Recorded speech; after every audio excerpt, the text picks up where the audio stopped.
We're in the studio with Food Network celebrity chef Melissa Mayo with an exclusive interview never been talked about before. We're going to dive deep into midlife, reinventing yourself, and where she's been for the past few years. It is such a joy to have you back in the studio, Melissa. And it's such an honor and such a privilege that you invited me back. Thank you so much. You know, the first time we met, I was enamored by you because you vibrate at a much higher level than most people. You're very authentic. You're very real. You seem to be doing all the things that we all wish that we were doing in life. So last time we talked, to catch people up, you had moved to Italy and you were pursuing your dreams. Yes. Correct. I was. And now you're back in LA, and since then had a divorce. We're in the process of getting there. We're still in the messy middle, but yes. In the messy middle. And we're going to go through that journey and share with our viewers, because so many of us in midlife hit a rut.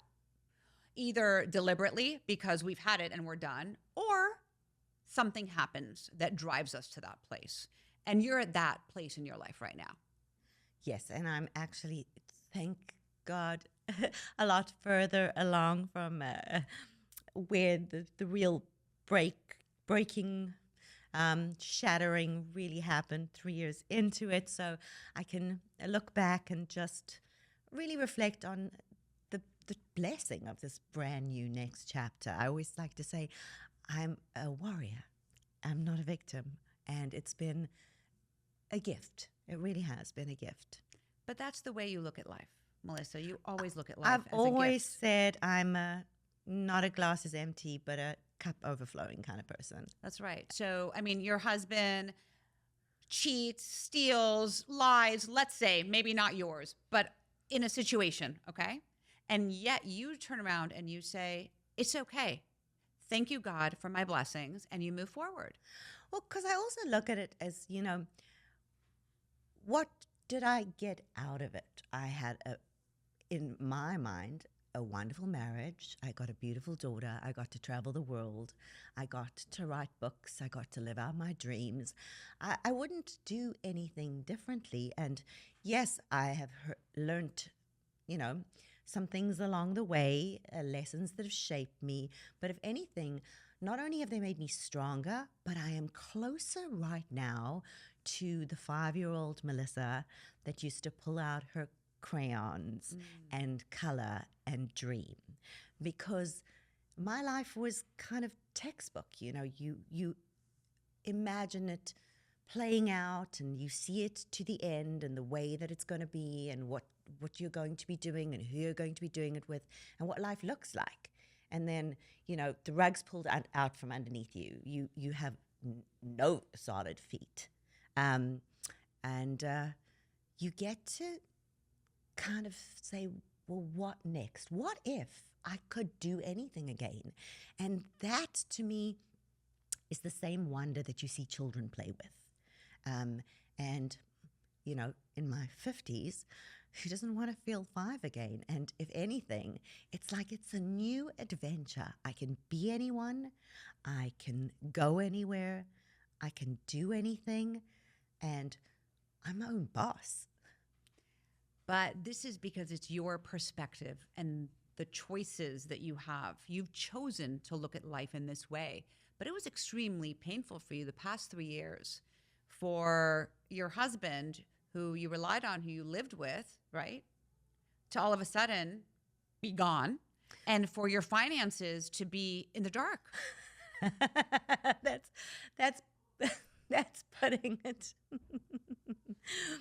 lightly, yes. But Lightly. I will say, had it not been for my very strong faith and my Judaism, and then obviously the whole October 7th thing happened, and that came into perspective. And I would think, how hard it must be for parents who will never again hold their loved one or are not knowing where their children are. And yeah, as much as my life is not a certainty anymore and the course is unknown and I don't know how it's going to play out, I still got this roof over my head. I still have a meal on the table. And I've always believed in my entire life. Like, God is my best friend. I mean, I wrote a book about manifesting miracles, and then that I'd always said I'd aligned with my creator, and everything I spoke to him about or painted or dreamed kind of came to be, abracadabra. I create as I speak, I create as I think. And here I had this opportunity to just sit. And I went analog, straight up analog. I pulled out the Amazon Alexas. There wasn't much TV. It was just me sitting on my little tuchus with my Tehillim reading. I got closer in terms of keeping Shabbat and the quiet of that.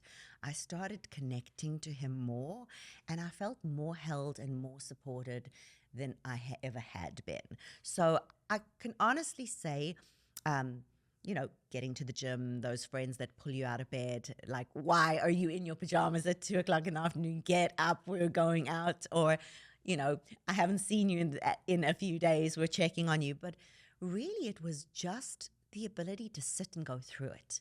Because I have had a lot of friends that have gone through similar stuff. I mean, the divorce rate right now it's an epidemic. And a lot of people get on apps and they start dating and they drink and drug and party and fall into other people's beds. And I was like, if you're going to go around it, you're never going to get through it. And so I just kind of went straight through it.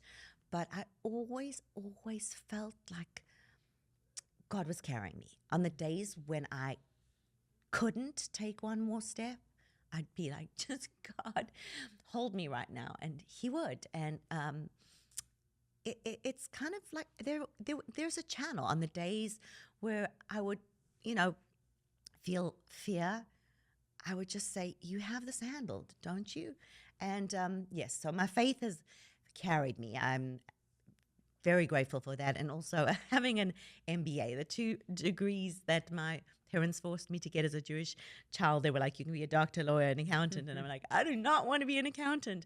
But I have to say that if I had any advice to give anyone, a college student, married couple, whatever stage you are, just do a basic bookkeeping course. You need to know debits and credits. You need to know, income and expenses. I never looked at finances for 25 years. I never looked at anything. And I see this actually with friends who are in happy marriages.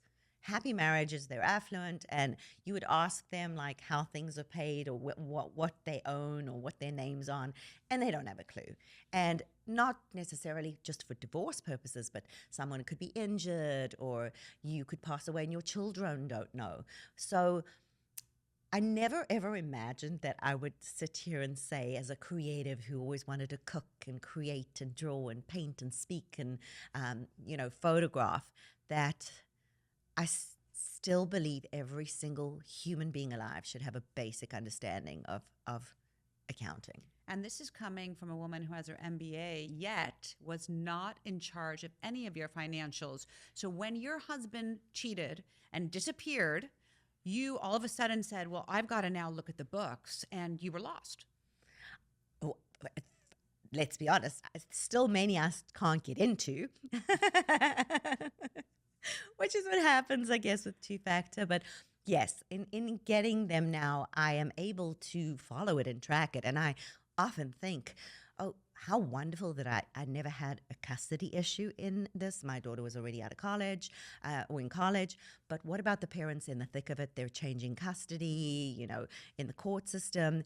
And then they've got 3 young kids at home, and they can't process and go through the grief like I went through it. I just went through it on my own, and I just had myself to take care of. I mean, 1 cup, 1 spoon, 1 dish. And on the days I didn't want to get out of my pajamas for a week straight, I just didn't.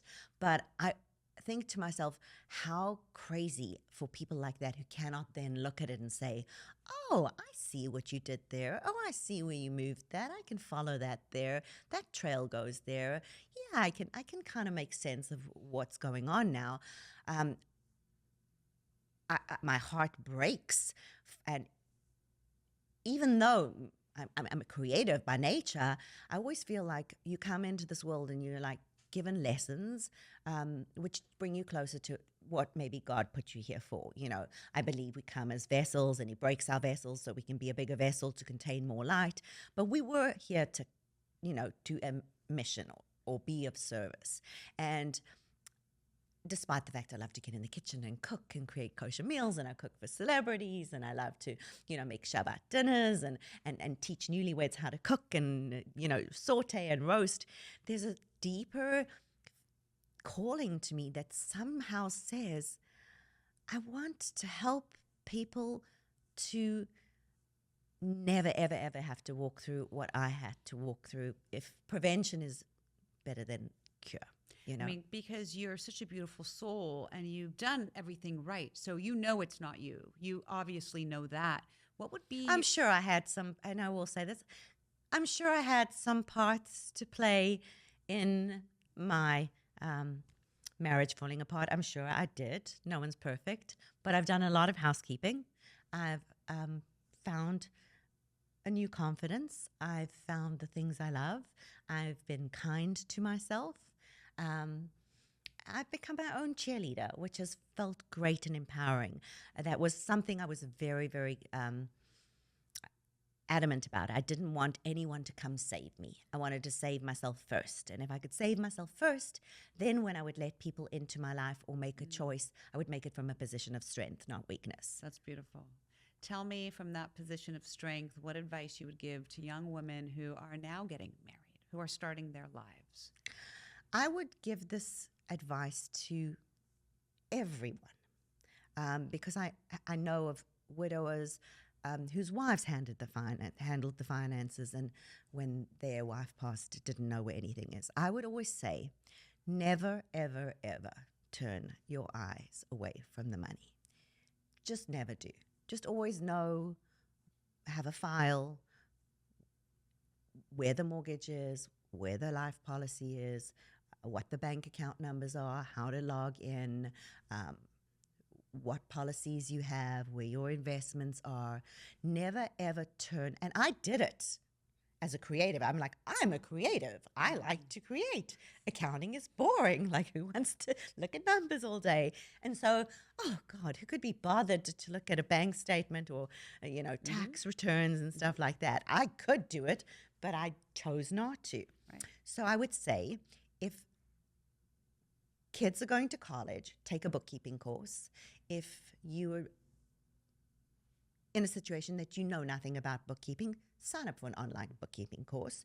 Just learn about debits and credits and income and expenses and assets and liabilities, and have a folder that should exist in the house for everyone to have a copy of. It should have the wills in it. It should have the trusts in it. It should have the documents. It should have your emergency contacts. It should have everything that's there and be clearly set out, because you never know when calamity strikes, and it doesn't have to be a divorce. It can be somebody in an awful car accident, right. or someone loses their mental faculties and skills. And so have your home in order. Take the time to create a binder and just know what's there, and let your children know that too. That was kind of how we ended up getting to the point that I started asking the questions. Was I was really concerned about us moving to Italy, and my daughter not being in a position of knowing where the assets were, and then if something happened, zipping around the Amalfi Coast, would she be fighting with the Italian courts? How would she do that? Right. So it was a protection at that point in time. So I would say, never do it in a state of emergency. Do it from a position of strength, as housekeeping, It's invaluable, because what you're doing is housekeeping. Taking out the stress. So many of us are stressed out about talking about finances and money. It makes us uncomfortable, but it's just housekeeping, like you said, and it's something like a binder for everyone in the family to have in case of emergency, no matter what that emergency may be. Yeah, and it doesn't need to be like every bank statement, but Sure. You need to know, these are the accounts, these are at the banks. If new accounts get opened, these are them, these are the credit cards. These are, this is the mortgage, this is the home insurance policy, all these things that you just don't know. And with the digital age, I mean, I certainly couldn't get into his computer, and I didn't have the files. So, I mean, a lot of stuff I still don't know and still have no control over. And yet you're smiling and excited for this next phase of your life, which is why you're on the show, because you share invaluable insight into how you can live your life and be at the highest level you can be. And that really, like you said, comes from your faith. Take us down that journey for just a moment so people can understand, okay, what that looks like for you. So for me, you know, a lot of my whole career has been about diet, food, diet. How do you eat? How do you stay in shape? How do you look this good? But what I've really realized is diet is not just what you consume food wise. Diet is the people you have around you, the things you expose yourself to, the shows you watch, the nourishment. So I think I've never followed any trends. I don't miss any like major food groups, but I make sure every single week I love myself enough on a Sunday to go to the store and buy fresh fruits and vegetables and clean proteins and chickens. I keep a kosher home and I prep the refrigerator. So my body, I'm fueling it with good food. The simple things like water and getting enough sleep and rest. If my body's stressed and my adrenals are, running low, I'll take a day off and not get to the gym, but exercise, fresh air. But then also the things I say to myself and the people I surround myself with. So I think what I have learned is that the system is a really intelligent system, the body. The warning bells of the alarms that you get when you're sitting with a person and they're like, oh, I'm so happy for you. And you're like, oh, no, you're not. And you can feel it. Your gut is like God's voice to you. So what I have learned is I've just become really good over my lifetime at listening to my gut and listening to the signals. So I'm drawn to my faith because it makes me feel strong. I'm drawn to certain people that lift me up. I love to be around people that are positive. I love to take care of myself. I don't believe in any magic tricks and potions and things like that. You have to work out, you have to show up, you have to eat healthy, you have to get enough sleep. So I just think just being smart about your entire system and not listening to the negative news and not listening to people who whine and complain. Listen, there are energy vampires on this world. God bless them. I have nothing against them, but I will build a moat around my energy very, very quickly because it's an energy system. So the positivity comes because I choose to move away from darkness and I choose to move towards light. And it's always something inside me that just says this situation feels good, or the alarm bells are going like danger, danger, danger, cliff, turn left, detour. And, sometimes I don't. I don't necessarily heed it. And then I come back and go, yeah, you should have listened. So I think being intuitive. Being intuitive. If something feels off to you, or something feels wrong, like listen to yourself. Listen to yourself. Trust your gut. The answers that you need are not outside of you.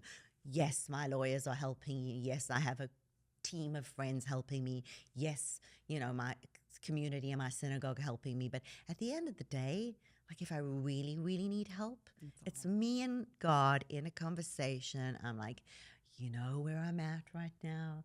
You hear my thoughts. You know my pain points. You know my stress. If you could just do me a solid right now. And so it's a reliance just on something bigger. And when you use your intuition, what is your inner child now telling you? You said you feel like you can be your 4-year-old self again. What is this next phase looking like for your inner child? So first off, I would say a lot of people have career ambitions. I love children for that exact reason, that they're able to paint and build and dream and dress up. So my big career aspiration is actually to be a nice Jewish baba. It can't come soon enough. But, so much of my time with my mom that I remember was in the kitchen as her helper. Big holiday Shabbases and Yantivs and the home always being full and this revolving door of friends and family and good food and conversation. And then having spent, 7, 8 years in Italy, spending 6 months of the year there, time around the table, I've just realized that I just want quality people around me, around quality food, around quality conversation, around simcha, around celebration.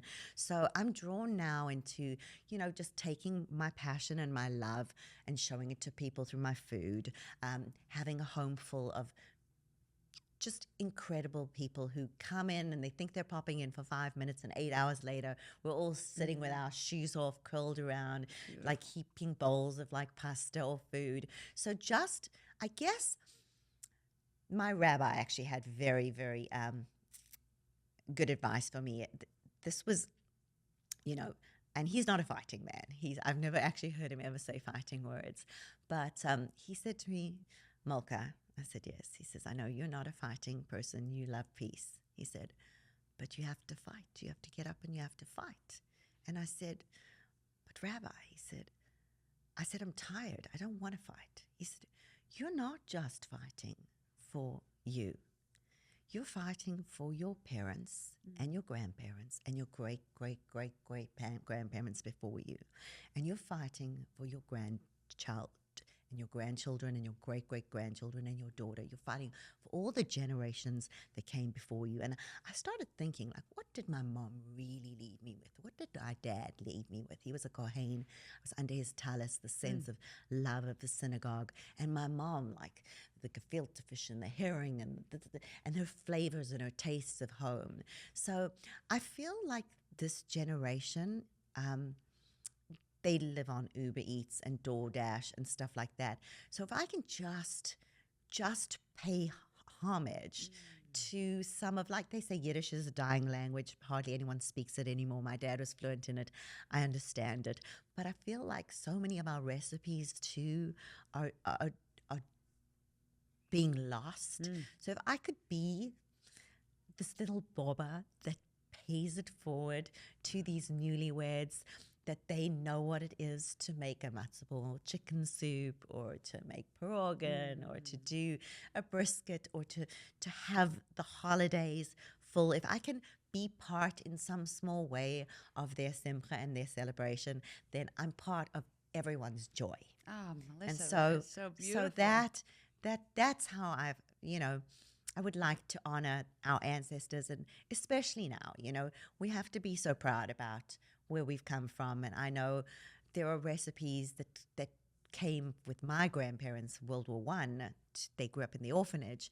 But there's nothing in the world I wouldn't do just to have one more home-cooked meal from my mom. So to pay that forward, to honor them, and I guess just to pass it on to the next generation. It's so beautiful, because really the continuity of our people happens around the table, happens around Shabbat, happens around food, and the sense and the feeling that you get when you sit together, like you said.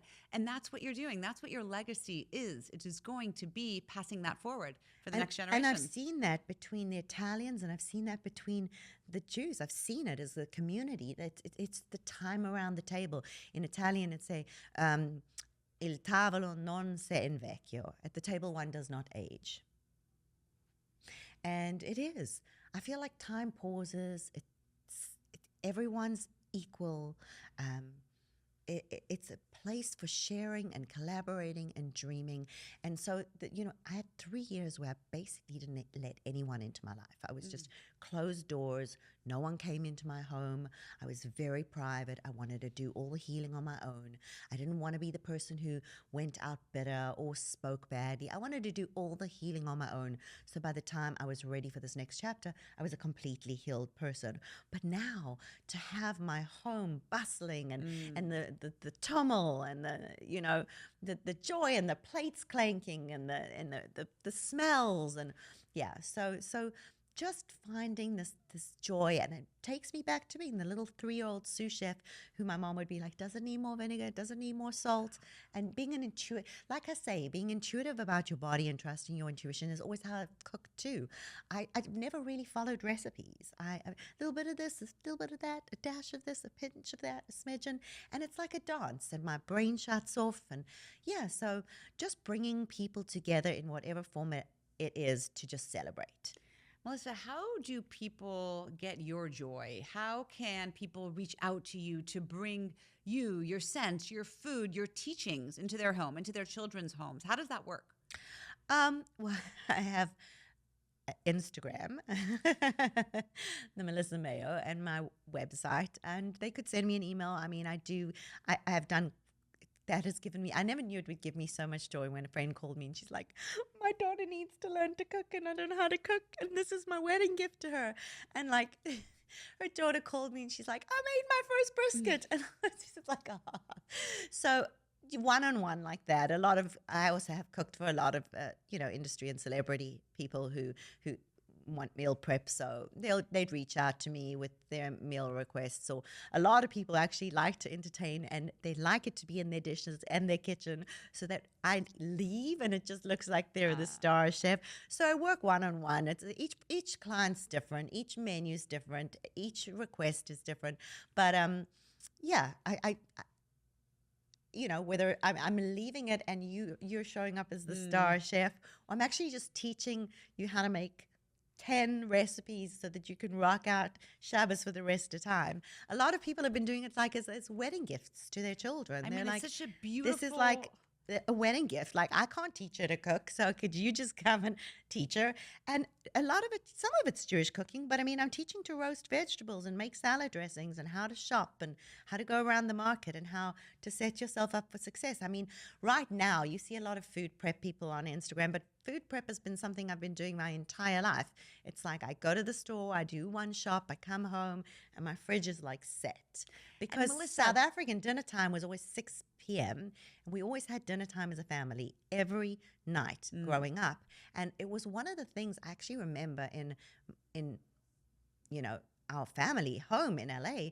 My daughter said, Mom, I've only got one other friend that they have dinner together as a family every night. And we had like 6 o'clock dinner, one dinner, no substitutions. She would help, she'd chop, she'd cut, and it was time around the table. So I think with this plugged in world, a lot of these kids are comparing them. I mean, I have social media, but I'm 50, in my 50s. I'm not comparing myself to anyone, but they're at such a young age and they post something and nobody likes it. And there's all this pressure and stress and the filters and they're on their phones and they're scrolling and they don't. I've even seen at kids' parties, like when my daughter would have a party, the kids would come over, the whole class of like kids, and everyone's over their phone. So food and meals and dinner time, it's something passion.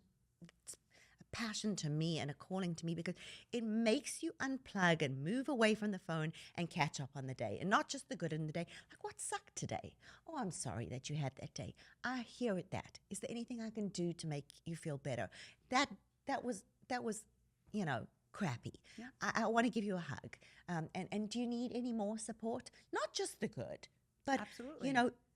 There is not enough coming together at the table. The food is the vehicle, but the table time's the real gift. But when there's good food, then everybody wants to gather and everyone looks forward to that. And so that's what you're creating. You're creating tradition and ritual around a table, which is invaluable, Melissa, because now the next generation, thanks to you and the gifting, I love this. It's a brilliant idea that we can gift you into the homes of young women who are getting married to teach them how to do what you've done. Well, I actually always said the spice palette of the kitchen. You know how when you have a color wheel, you've got red, blue, and yellow. So when you mix red and blue, and you get green, and you get purple, or you get orange. So spices are like that. They're medicine for the kitchen. They're medicine for the home. And ginger, turmeric, cardamom, cumin. You see it all the time. The benefits of it. So if you really understand how to play with them, first off, they come with no calories. Right.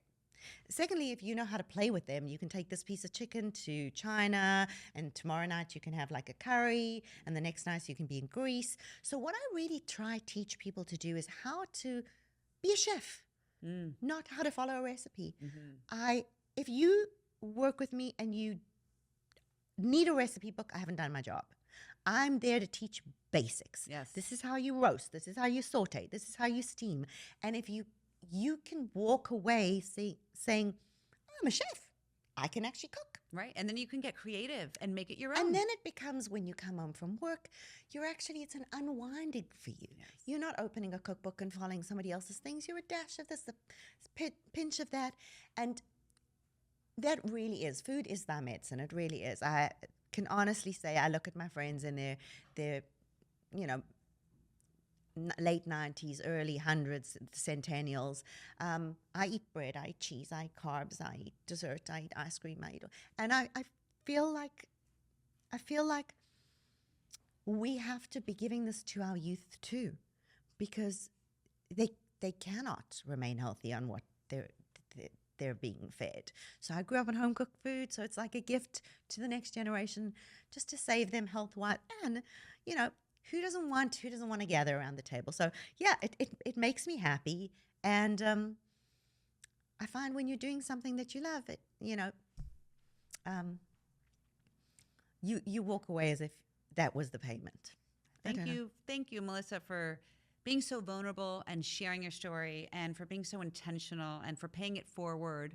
And I can't wait to see what the child in you brings out. And yes, I'd love to come cook in your kitchen. That would be so fun. We have to cook together. What's your favorite thing to make? Part 2. Oh my God, my favorite thing to make. You should ask my chef, my daughter who just walked in. Oh. She's my chef. She's the one who cooks our meals at home. She's incredible. Wow. She made salmon last night. It was so good. I cook a lot of Persian food, but I want to come and I want to cook what you're cooking. I want to learn from you. I need to learn how to make a good tadik. So if you're ready to teach, I'm ready to learn. Let's do it. I love it. Thank you for having me on this, and thank you for being always just such a light. I clearly remember our first meeting and just thinking, this woman is so gracious and elegant and articulate, and you also have this very warm, inviting energy that makes people feel comfortable. People feel that they can unpack. I mean, the truth is, I haven't really unpacked this at all, and I wasn't expecting to, but just so you know, that's because you make people feel home. They're at home, and you make people feel safe, and that's a gift in itself too. That means a lot, and I'm very honored that you shared, and that you're able to share your story to empower other women who are watching, because we all grow when we learn from one another. And thank you for keeping that vibration here, Melissa, regardless of all of the hardship you've had the past few years. If we're not falling and breaking, and we're not growing. You are a light. Thank you, everybody, for watching. You can reach out to Melissa. We're going to collab on this post. You can DM her, email her, get her into your kitchen. Let that legacy move forward through food and family around the table. And we'll see you next time right here on Moms Matter.